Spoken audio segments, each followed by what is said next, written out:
Hey, it's me, MLB. Here is chapter 11 of Cute Little Love Letters, and this one is titled The Way Forward. That next morning, you got the news at school about the Heights Alliance dorms that had been built in record time, and you were grateful that you had heard the rumours and had had a little bit of time to get your head around it before being told about it, because it didn't shock you like you knew it would have if you hadn't already known. Hey, how fun, Kendo said to you once the announcement had finished in home class that morning. Fun? You asked, tilting your head at her. Yeah, we could be down the hall from each other, or maybe even across the way from each other. And we can hang out and stay up late eating chocolate in the common room. We can sit around and tell spooky stories. It's going to be awesome, she babbled excitedly. You blinked at her. You hadn't really thought about all the potential fun you could be having with your classmates. You'd only been focusing on what you were missing out on. She's right, I guess, you thought. I need to stop thinking about the negatives and focus on positive stuff. Just like what Mum always tells me. You smiled at her and nodded. Yes, it does sound like fun, you agreed. Later that day you thought about how you were going to drop your next little note into Denki's locker and were walking to the locker area when you looked out the window across to the oval to the cricket nets. There was a guy standing there and a girl as well, and they were facing each other. Suddenly the guy yelled at the top of his lungs and bowed towards the girl, begging to be given a chance to date her. Oh, a confession, someone said from behind you, and you looked over your shoulder at two girls who were standing there watching as well. They had seen you stop and look out the window, so they had stopped as well. He's very bold, the other girl commented. You looked back out the window to the pair and saw that the girl looked very flustered but accepted the very loud request, and he looked delighted. And to think that with just one small confession letter it leads to a full-blown confession and acceptance, the first girl said to her friend, the pair continuing to chat as they left and headed off down the hall, but you were just left standing there staring after them.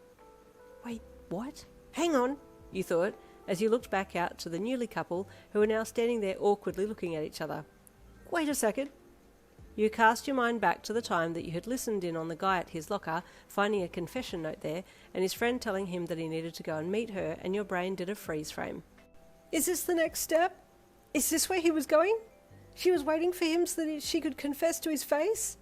Your world did a slow zoom in, your eyes bulging out either side of your head. Am I supposed to do that as well? You stood there in a panic, talking at 1,000,000 miles an hour to yourself. Wait, so hang on, I write the letters, then I actually have to face him? I mean, I didn't really think it all the way through, did I? What was I expecting as an outcome? Was I just happy for him to know I like him? Did I want something further? What do I even do once I reveal that it's me writing the notes to him? Should I stop now? You weren't really sure what to do now. Frozen with uncertainty, you pulled the note out of your pocket and unscrolled it to read it. You read it over a few times, then all of a sudden a gust of wind from the open window ripped the note from your hand and whisked it off down the hall. No! You shouted, chasing after it. It flipped and swirled its way along down the hall, heading straight for the locker room, and then got caught in a mixed draft from the door that was open at the other end of the building, and that's when it swirled up and over to Denki's locker, and with a sudden twist shot up inside the vent and settled in his locker. You couldn't believe your eyes, and ran over to the locker and placed your hand on the outside metal. You've got to be joking, you thought, as you stood there for a second with your hand on the locker. Do I get it out, or do I leave it there? Unsure, you wavered for a second, but then the sound of voices and the ringing of the school bell sent you activating your quirk and shooting away before anyone could see you there. Oh, I guess this is it, you thought as you flew down the hallway, away from the lockers. The winds have spoken. Dude, that was hilarious, Denki laughed heartily, doubling over as he walked with his classmates Kiri and Sero to the locker room. I didn't think you could use your quirk like that. Yeah, the classmate Sero replied as he held his elbows up to look at the tape quirk that dispensed from there. I'm still learning stuff about my quirk every day. Ha, I bet, Denki said with another chuckle. The boys all stopped as Denki reached for his locker and pulled the door open and looked in. He hadn't said anything to the two guys with him, but he had been keen to get to his locker to check and see if there was another little note there.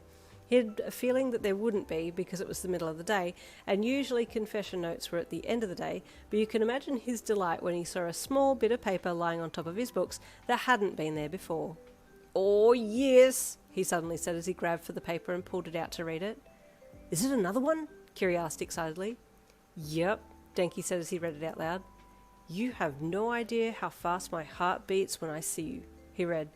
Oh, that's so hot, he groaned. Wait, what is this? Sarah asked, not understanding what was going on. Denki's been getting love letters from someone, but we don't know who it is, Kiri said. It's kind of manly, but also not manly to not say who you are. Seriously? Sarah asked Denki. How many have you got? 2 now, Denki said with a proud smirk. At first I thought it was a mistake, but now this is the second one. What did the other one say? Sarah asked curiously. You're my favourite daydream, Denki replied. He had only repeated it to himself 1,000,000 times. He could recite it backwards in his sleep by this point. Wow, Sarah said. No line to say who it's from? No, unfortunately, Denki said with a sad look on his face. Oh, I want to know who it is. We could try and catch them next time, Kiri offered. Yeah, but how? Denki asked. Well, we could hide and watch your locker after school and see if we can catch them putting it in there, Kiri offered. Yeah, but what are you going to say when you see them? Sarah asked Denki. I don't know, Denki said. You don't want to scare them, Sarah added. But finding out who it is would be really good too. I've never had love letters dropped in my locker before, but it would be nice, right? Yeah, it's pretty cool, Denki said with a smile. Okay, Kiri said. From tomorrow onwards, we'll hide and watch your locker. We won't scare them though, because that's not manly. Okay, no scaring. Just see who it is and go from there, Denki nodded. Yeah, good luck, Sarah said. That night you spoke to your mum and dad about the dorm rooms, and they helped to discuss some ways to make the transition a little easier for you. It was good having them to bounce ideas off, and you appreciated all of their advice and offers to do things. After that, you sat in the rock shower and processed everything, then went to your room to write another little note to Denki, read a little bit more of your book, and then go to bed. You had decided that you were really going to go through with confessing to him. You were feeling like all of your little tests of courage were leading to this one point, so you may as well make a good go of it. Sitting at your desk, you pondered the next thing to write to him.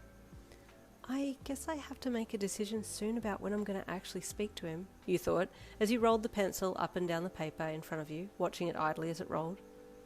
The more I hide my feelings for you, the more they grow, and the more I want to show them to you, you finally wrote. And there is the end of chapter 11. I forgot to mention this at the beginning of the book, but this story actually was a one-shot way back in the day, way back in 2019 was when I started writing on Wattpad.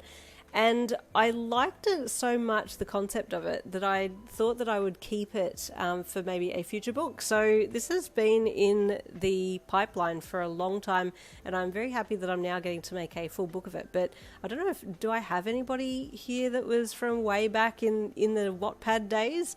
Don't know if you remember, it was Firefly.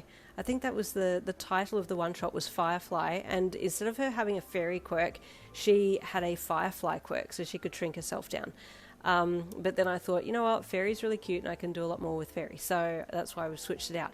But the original plot and original concept and everything was tied up in just one short little one-shot, so if you remember it from way back then, you will notice the things that are I'm slowly systematically going through it with just a number of more chapters. But yeah, hopefully you enjoy the fleshed out version of this one shot. See you tomorrow for chapter 12.